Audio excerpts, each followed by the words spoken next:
ধরেন আপনি কারো গীবত করেছেন, নাউজুবিল্লাহ, কারো সম্পদ আত্মসাৎ করেছেন, কারো প্রতি জুলুম করেছেন, কাউকে গালি দিয়েছেন, চুরি ডাকাতি করেছেন, ছিনতাই করেছেন, অন্যের সম্পদ আত্মসাৎ করেছেন, কাউকে ধর্ষণ করেছেন, অর্থাৎ অন্য কারো সম্মানহানি করেছেন, জান মাল ইজ্জতের হানি করেছেন।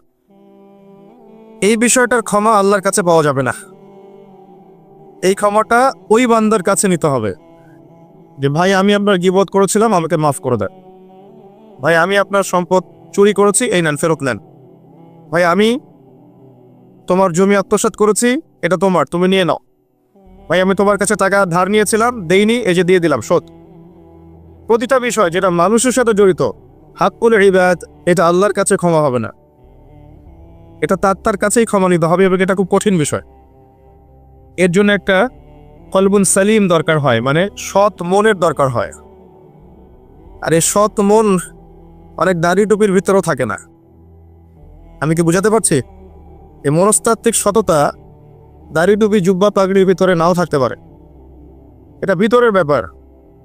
যার কলব যত বেশি পরিচ্ছন্ন, আলোকিত, সে তত বেশি সৎ হবে। কোনো কোনো ক্ষেত্রে আমরা এমনও দেখেছি যে একজন নন মুসলিম হিন্দু সম্প্রদায়ের মানুষ, সে মাপে কম দিচ্ছে না, একজন মুসলিম দিচ্ছে। কোনো কোনো ক্ষেত্রে দেখবেন আপনাদের এলাকায় আগে হিন্দু সম্প্রদায় বেশি ছিল না?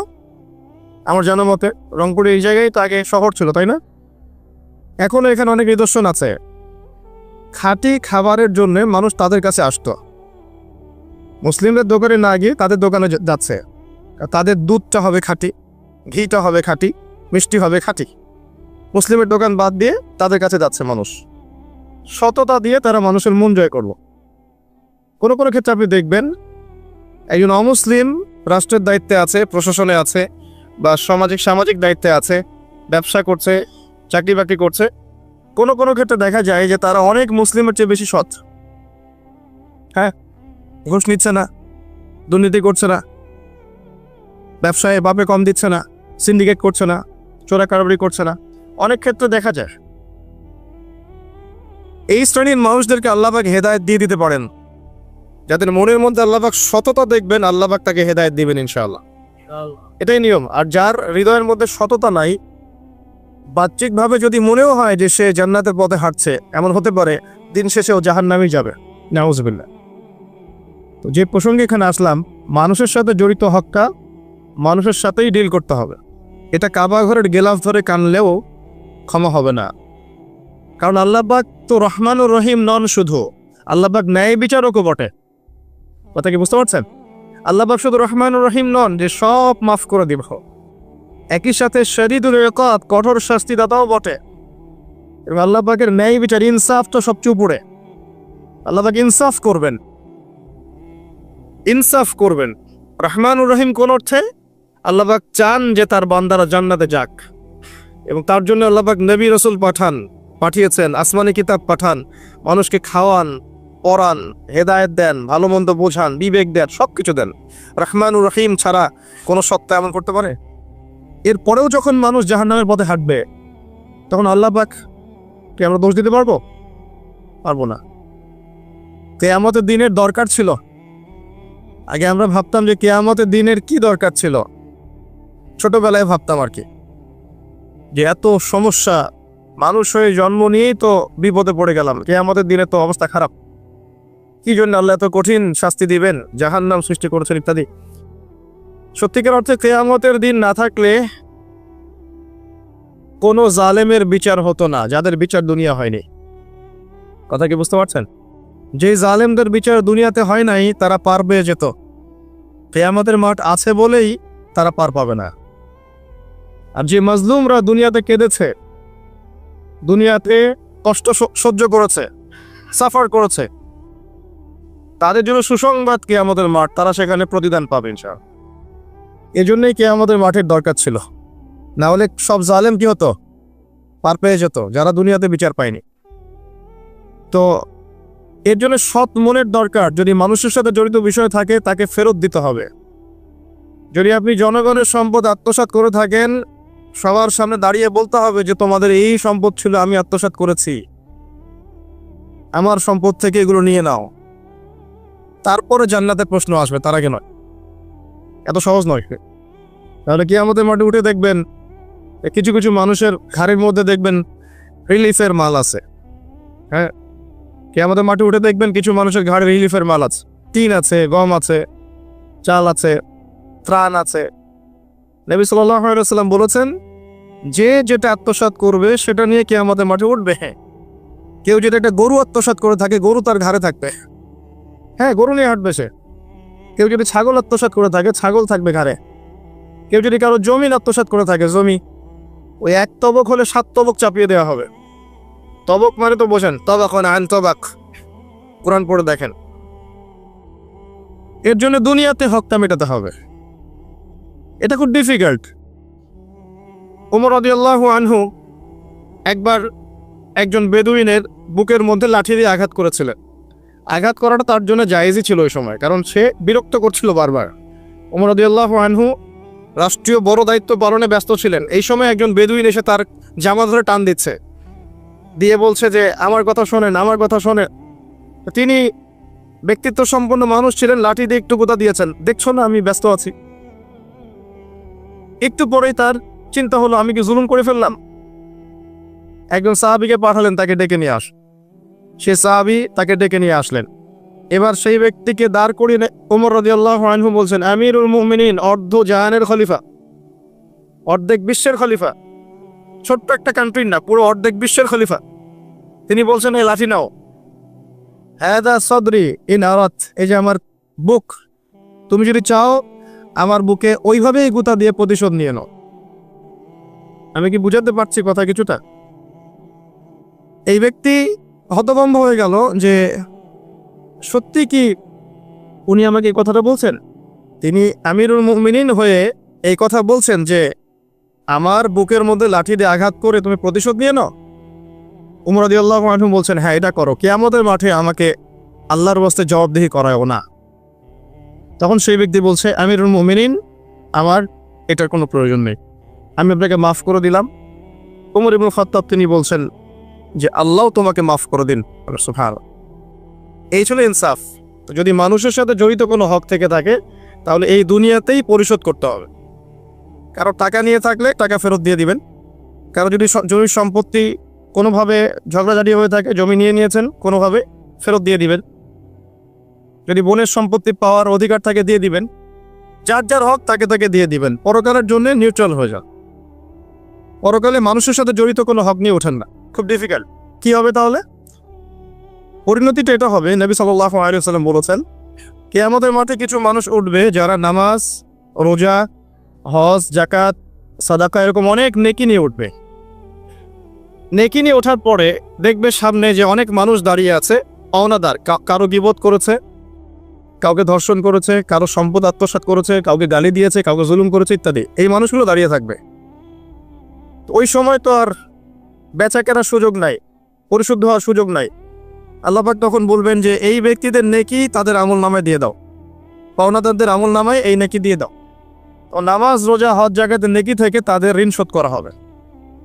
এবং শোধ করতে করতে যদি নেকি শেষ হয়ে যায় তখন ওই ব্যক্তিদের গুনাহ থেকে গুনাহ এই ব্যক্তির আমল নামায় যুক্ত করা হবে। পরিশেষে এই ব্যক্তি যাবে জাহান্নামে, ওরা চলে যাবে জান্নাতে।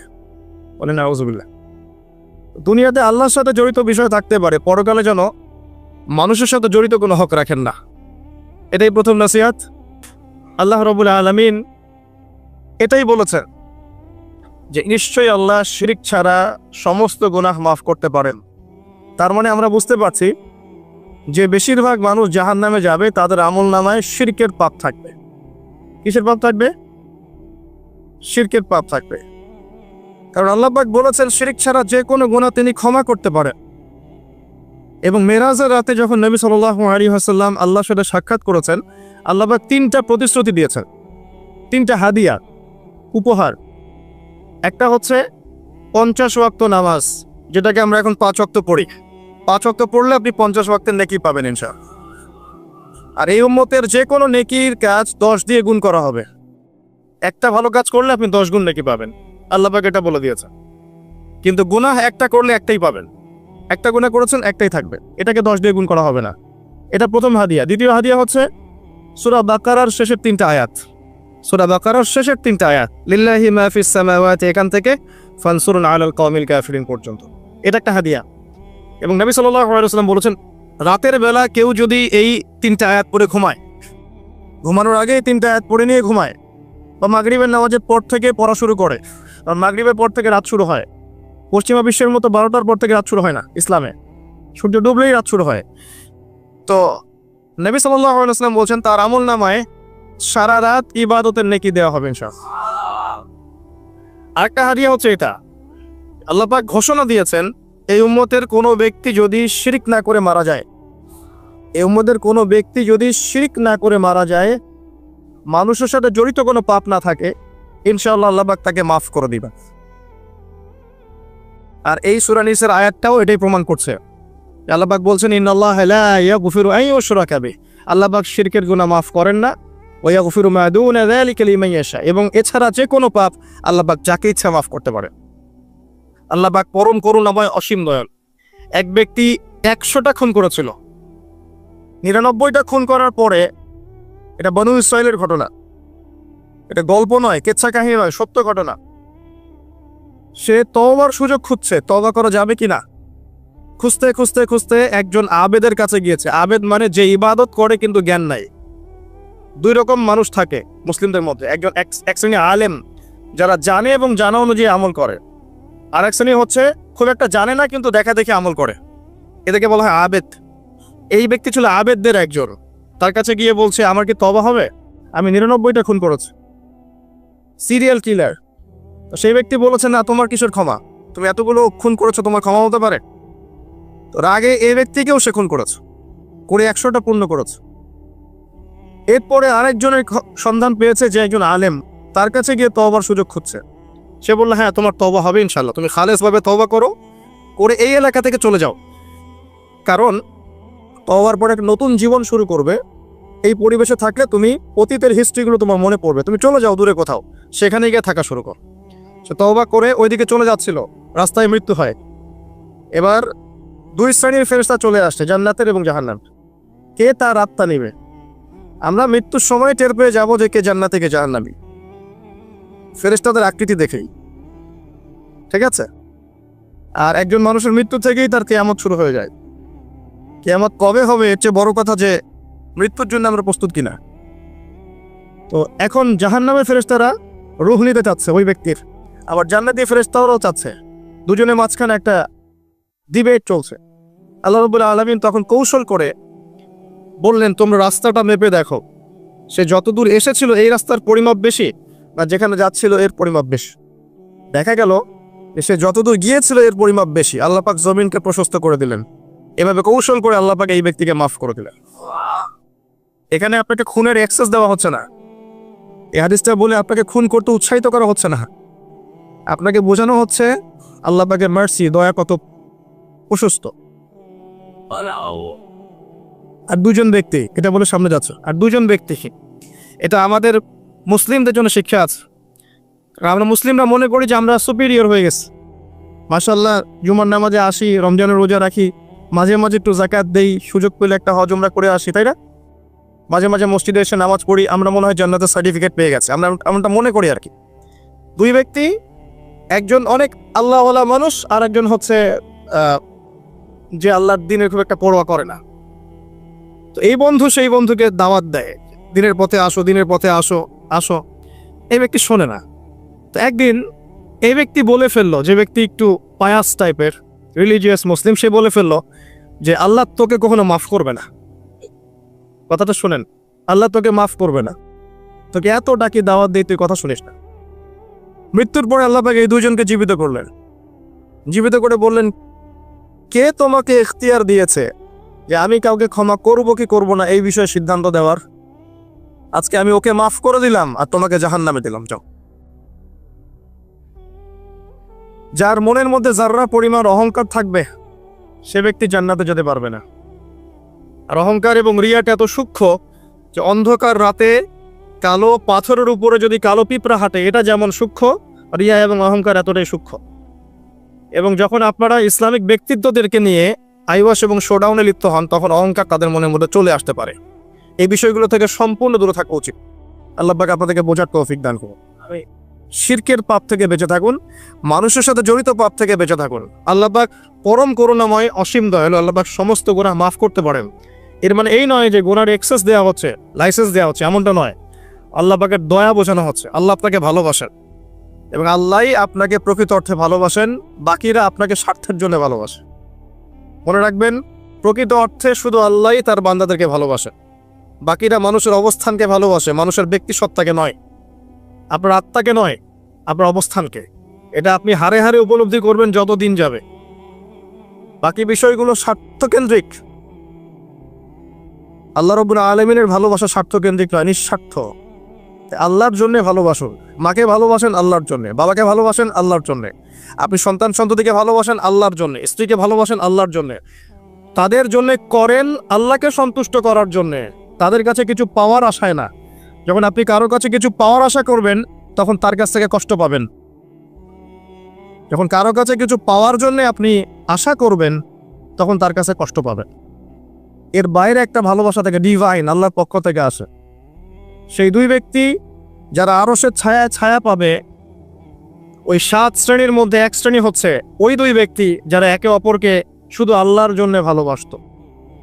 এই ভালোবাসা, মুআমালাত, আপনার উঠা বসা, চলাফেরা, ইবাদত, প্রতিটা কাজ হোক শুধু আল্লাহর সন্তুষ্টির জন্য। এটাই হচ্ছে তাওহীদের চূড়ান্ত লেভেল। তখন গিয়ে আপনি আল্লাহর মারিফত বুঝতে পারবেন, আল্লাহকে আপনি আপন করে পাবেন। যখন ডাকবেন, দেখবেন আল্লাহ আপনার কাছে আছেন। এমন সময় দেখবেন মনে মনে কিছু চিন্তা করেছেন যে আমার এটা দরকার, দেখবেন বাসায় গিয়ে ওটা হাজির আপনার সামনে। নবী সাল্লাল্লাহু আলাইহি ওয়াসাল্লাম এটাই বলেছেন, জুতার ফিতার প্রয়োজন হলেও আল্লাহর কাছে চেয়ে নাও। তোমার যদি জুতার ফিতার প্রয়োজন হয়, আল্লাহর কাছে চেয়ে নাও, কারো কাছে চেয়েও না। আব্দুর রহমান বিন আউফ রাদিয়াল্লাহু আনহু মদিনায় গিয়েছেন হিজরত করে। অন্য একজন সাহাবী বলছেন, আমার 2টা বাড়ি আছে, একটা নিয়ে নেন, 2টা জমি আছে, একটা নিয়ে নেন। আব্দুর রহমান বিন আউফ তিনি বলছেন, আরিনি আইনা সুক, আমাকে দেখিয়ে দাও যে বাজার কোথায়। অল্প কিছু খেজুর কিনলেন, আল্লাহর প্রতি তাওয়াক্কুল করে গায়রাতের পরিচয় দিলেন, ব্যক্তিত্বের পরিচয় দিলেন, দিয়ে তিনি চলে গেলেন বাজারে। বাজারে গিয়ে ব্যবসা শুরু করলেন। মাত্র 7 বছরের ব্যবধানে তিনি মদিনার শ্রেষ্ঠ ধনীদের একজন হয়েছেন। আল্লাহর হয়ে যান, শুধু আল্লাহকে আপন করে নেন, দেখবেন সবকিছু আপনার অনুকূলে ইনশাআল্লাহ। ইন্না সলাতি ওয়া নুসুকি ওয়া মাহইয়ায়া ওয়া মামাতি লিল্লাহি রাব্বিল আলামিন, এই কনসেপ্টে আসেন। ইব্রাহিম আলাইহিস সালাম বলেছেন, আমার সালাত, আমার যত কুরবানি, আমার জীবন, আমার হায়াত, মৃত্যু সবকিছু আল্লাহর জন্য। তখন দেখবেন দুনিয়াতে যদি আল্লাহর পথে চলতে আপনি বাধা পান, বিপত্তি পান, কষ্ট পান, দুঃখ কষ্ট আসে, পালা মুসিবত আসে, আপনার মুখে হাসি থাকবে। আপনি বুঝবেন এগুলো আল্লাহর জন্য, আল্লাহ এগুলোর প্রতিদান দিবেন ইনশাআল্লাহ। এবার আসেন আরেকটা পয়েন্ট এসে আমি আলোচনা শেষ করতে চাই। আমাদের সামনে একটা মৌসুম অপেক্ষা করছে আল্লাহর ক্ষমা পাওয়ার। 3 শ্রেণীর মানুষের জন্য নবী সাল্লাল্লাহু আলাইহি ওয়াসাল্লাম অভিশাপ দিয়েছেন। অভিশাপ, এক শ্রেণী তারা যারা বৃদ্ধ পিতামাতাকে পেয়েছে, তাদের সেবা যত্ন করে জান্নাত লাভ করতে পারে নাই। যে দৃশ্যটা দিন দিন বাড়ছে, পিতামাতাদের খেদমত করাটাকে এখন আমরা ফরজ বলে মনে করি না, বরং আমরা স্ত্রী সন্তানের খেদমতটাকে ফরজ বলে মনে করি। কারণ দিন যাচ্ছে দেখবেন বৃদ্ধাশ্রমের সংখ্যা বাড়ছে। বৃদ্ধাশ্রমের কোনো জায়গা নেই ইসলামে, বরং মায়ের পায়ের নিচে সন্তানের বেহেশতের কথা বলা হয়েছে। পিতার সন্তুষ্টিতেই সন্তানের জান্নাত জাহান্নাম নির্ধারণ হবে, এমনটা বলা হয়েছে। এই শ্রেণীর মানুষের জন্য অভিশাপ, ধ্বংস। নবী সাল্লাল্লাহু আলাইহি ওয়াসাল্লাম ধ্বংসের দোয়া করেছেন। আরেক শ্রেণী তারা যাদের সামনে নবী সাল্লাল্লাহু আলাইহি ওয়াসাল্লামের নাম উচ্চারিত হয়, তারা দরুদ শরীফ পড়ে না। সাল্লাল্লাহু আলাইহি ওয়াসাল্লাম এটা পড়ে না। জুমার দিনে যে কাজগুলো বেশি বেশি করবেন, তার মধ্যে একটা হচ্ছে দরুদ পড়বেন, বেশি থেকে বেশি। আল্লাহ পাকের এক শ্রেণীর ফেরেশতা আছেন যারা দরুদ কালেক্ট করেন এবং নবী সাল্লাল্লাহু আলাইহি ওয়াসাল্লামের রওজা এবং কবরে পৌঁছে দেন। নবী সাল্লাল্লাহু আলাইহি ওয়াসাল্লাম উত্তর দেন। এটা কিভাবে দেন, এটা ব্যাখ্যা আমরা করতে পারবো না, কারণ সবকিছু যুক্তি, দর্শন, বিজ্ঞান দিয়ে প্রমাণ করা যাবে না। পশ্চিমারা যা শিখাচ্ছে যে যুক্তি, বিজ্ঞান, দর্শন, পরীক্ষা নিরীক্ষা, পর্যবেক্ষণের মাধ্যমে যা লাভ করা যায় তাই জ্ঞান, এর সাথে ইসলাম সম্পূর্ণভাবে একমত না। ইসলামের অনেক কিছু আছে যেগুলোর ব্যাখ্যা আপনি যুক্তি, বিজ্ঞান, দর্শন দিয়ে পাবেন না। বিজ্ঞানকে জিজ্ঞাসা করেন, excuse me mister science, can you give me definition of রুহ? Can you give us the definition of রুহ বা সোল? সায়েন্স, আপনি কি আমাকে আত্মার সংজ্ঞা দিতে পারবেন? সায়েন্সের দৌড় শেষ, পারবে না। জিজ্ঞাসা করেন ঘুমের ডেফিনেশন দিতে, একটা মেডিকেল ব্যাখ্যা দিতে পারবে, স্বপ্ন এবং ঘুমের ব্যাখ্যা দিতে পারবে না। জিজ্ঞাসা করেন যে কবর আযাবের ডেফিনেশন দিতে পারবে না, জিনদের সংজ্ঞা দেন, জিনকে প্রমাণ করেন পরীক্ষা নিরীক্ষা পর্যবেক্ষণে, পারবেন না। আল্লাহ পাক বলেছেন ওয়ামা খালাকতুল জিন্না ওয়াল ইনসা ইল্লা লিয়াবুদুন। কনফ্লিক্ট আছে এখানে। মালায়েকা ইমানের দ্বিতীয় পিলার, আল্লাহ বিশ্বাস, তারপরে মালায়েকায় বিশ্বাস। মালায়েকাকে তারা প্রমাণ করতে পারবে না। আপনি সায়েন্স এটা ল্যাবে বসে প্রমাণ করতে পারবেন না যে এই জায়গাটা ফেরেশতারা ঘিরে রেখেছেন, ফেরেশতারা দরুদ কালেক্ট করেন, পৌঁছে দেন। এটা বারজাখ, টোটালি ডিফারেন্ট একটা জগৎ। এটার ব্যাখ্যা আমরা করতে পারবো না। তাই যেগুলোর ব্যাখ্যা করা যায় না সেগুলোর অস্তিত্ব নাই, কথা ঠিক নয়। কারণ এটা সায়েন্সের বা যুক্তির বা দর্শনের দুর্বলতা, ইসলামের দুর্বলতা নয় এটা। নবী সাল্লাল্লাহু আলাইহি ওয়াসাল্লাম মেরাজে গিয়েছেন, কিভাবে গিয়েছেন, এত আসমান কিভাবে গেলেন, এর সবকিছু সায়েন্স দিয়ে আপনি ব্যাখ্যা করতে পারবেন না। এই জায়গায় একটা শিরক হচ্ছে। মুসলিমদের কনসেপ্ট হয়ে গেছে এমন যে কিছু প্রমাণ করা গেলেই সায়েন্স দিয়ে তাহলে বিশ্বাস করবো, না হলে করবো না। এই কনসেপ্ট ঠিক না। আপনি আপনার আত্মাটাই প্রমাণ করতে পারবেন না। এটা কঠিন না, তরল না, বায়বীয় না, কি কোথায় থাকে, মৃত্যুর সময় কোথায় যায়, একটা ডেড বডি আর আমার মধ্যে কি পার্থক্য, আত্মার পার্থক্য না? এর রুহটা কোথায় গেল, কি হলো, এটা ব্যাখ্যা করতে পারবেন না। সবকিছুকে এভাবে প্রোটেস্ট্যান্ট ভার্সনে চিন্তা করবেন না। তো আসেন, ফেরেশতারা কালেক্ট করেন, পৌঁছে দেন, নবী সাল্লাল্লাহু আলাইহি ওয়াসাল্লাম অ্যানসার দেন। আরেক শ্রেণী হচ্ছে তারা যারা রমজান মাস পেয়েছে, 1 মাস পরে রমাজান, এখন থেকে 1 মাস পরে রমাজান, রমজান মাসকে পেয়েছে, রমজান মাসে ইবাদত বন্দেগী করে আল্লাহর কাছ থেকে ক্ষমা নিতে পারলো না, এরা ধ্বংস হয়ে যাক, নাউজুবিল্লাহ। 1 মাস পরে আসছে রমজান, দুনিয়াদার মানুষরা অলরেডি প্ল্যান করে ফেলেছে রমজানে কোন কোন পণ্যের দাম কি হবে, কিভাবে সিন্ডিকেট করা যায়, কি করা যায়, কেমনে লাভ করা যায়, কি সব ওদের প্ল্যান রেডি। দিনদার মানুষরা এমন করবে না। দিনদার মানুষ যারা ক্ষমা পেতে চায় তাদের কয়েকটা কাজ আমি বলে শেষ করছি। 1 নাম্বার, রমজান মাসে 5 ওয়াক্ত নামাজ জামাতে পড়ার চেষ্টা করে। পারবেন না? হঠাৎ করে কিন্তু একটা জায়গায় শুরু করা যায় না।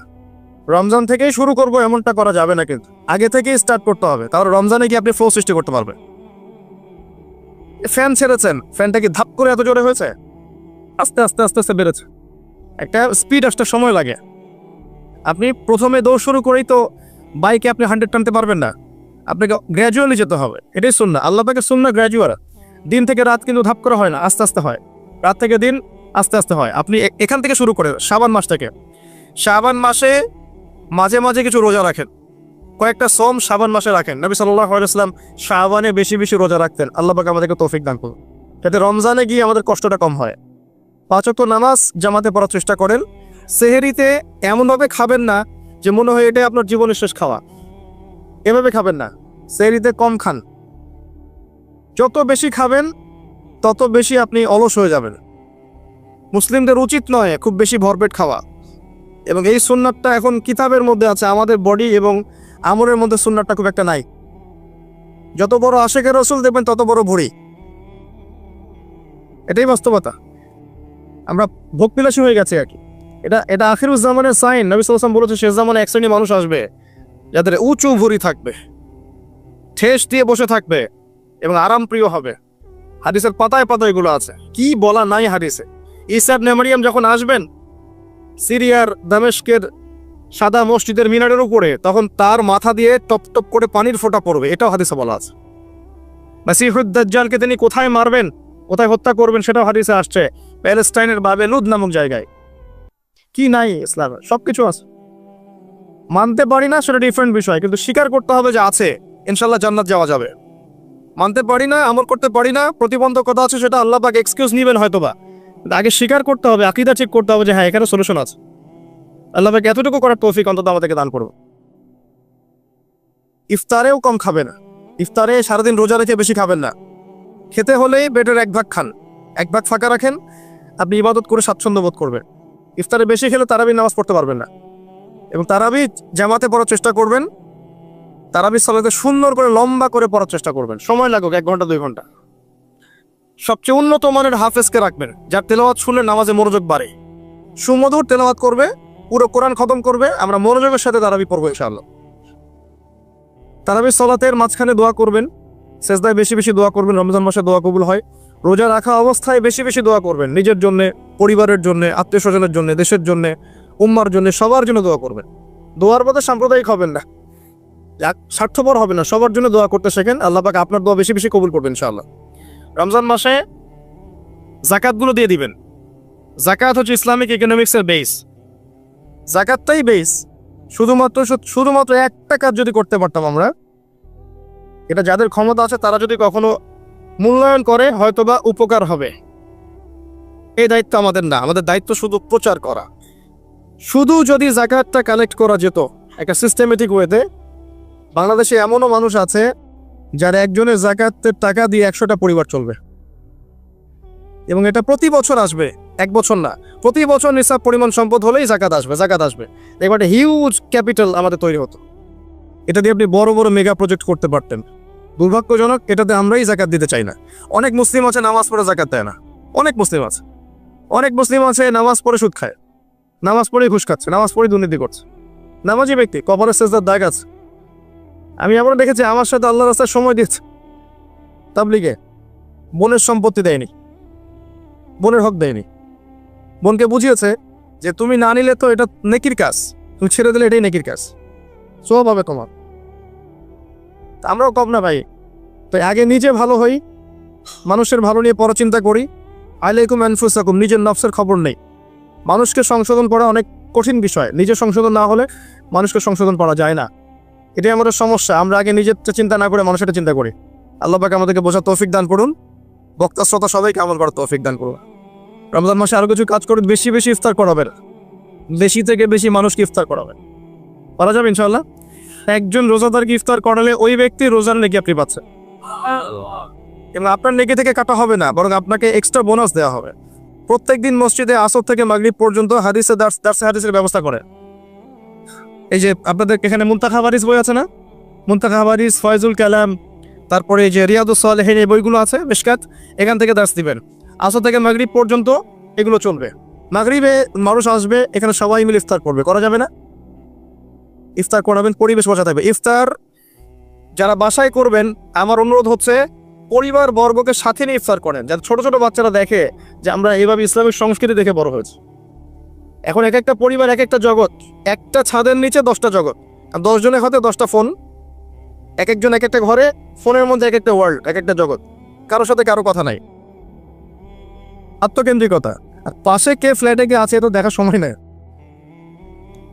তো পরিবারের সদস্যদেরকে নিয়ে ইফতার করেন। আরেকটা নসিহত করব, রমজানের যে বাজার, এই বাজারটা আগেই করে রাখেন।